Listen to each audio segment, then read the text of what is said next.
سلطان صلاح الدین ایوبی رحمۃ اللہ علیہ فرماتا ہے، میری تلوار کو میرے ساتھ دفن کرنا، کیونکہ روز محشر یہ میرے لیے اچھی گواہی دے گی۔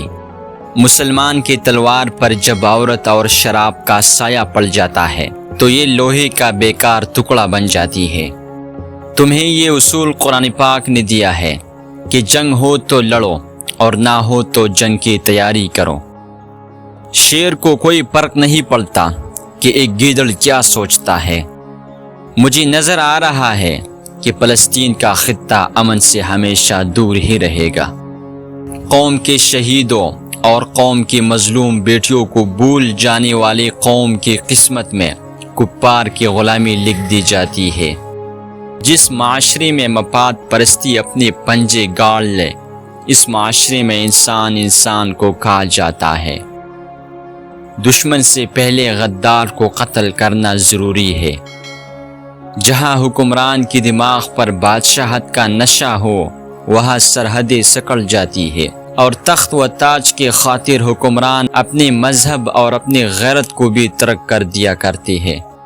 وقت بھی آ جائے گا جب فوج بھی عیاش سپاہیوں کا گروہ بن جائیں گے اور اس کے سالار دشمن کے ہاتھوں میں کھیلیں گے۔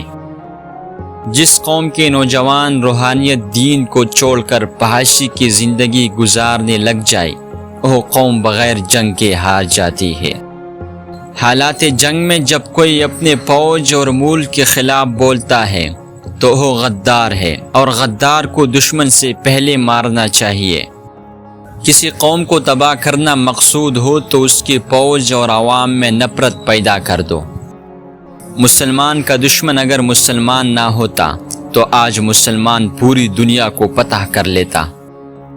زندگی ایک بہترین دوست کے بغیر تنہا ہے۔ مردار ہے وہ معاشرہ جہاں مظلوم یہ نہ بتا سکے کہ ظالم کون ہے۔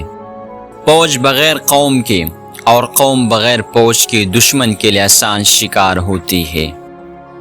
زندگی ضرورت کے مطابق گزارو، خواہش کے مطابق نہیں۔ اپنے حق حاصل کرنے کے لیے طاقتور ہونا لازمی نہیں، غیرت مند ہونا لازمی ہے۔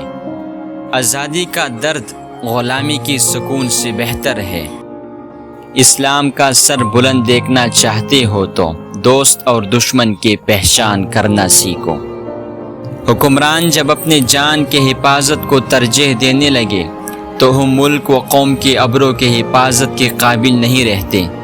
جس قوم کے نوجوان بیدار ہو جائے، اس قوم کو کوئی شکست نہیں دے سکتا۔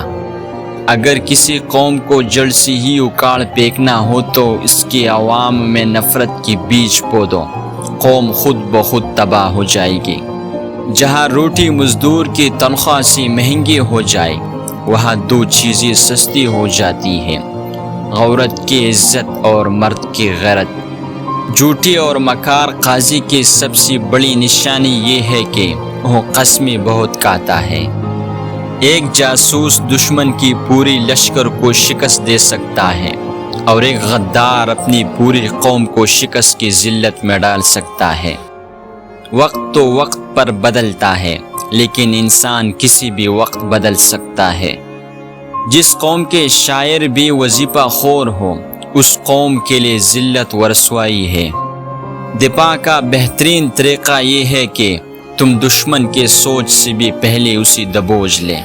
باوقار قوم کی طرح زندہ رہنا چاہتے ہو تو اپنے روایات کو نہ بھولو۔ اسلام تلوار کے زور سے پھیلاتا یا نہیں، لیکن اسلام کے تحفظ کے لیے تلوار کو ضروری سمجھتا ہوں۔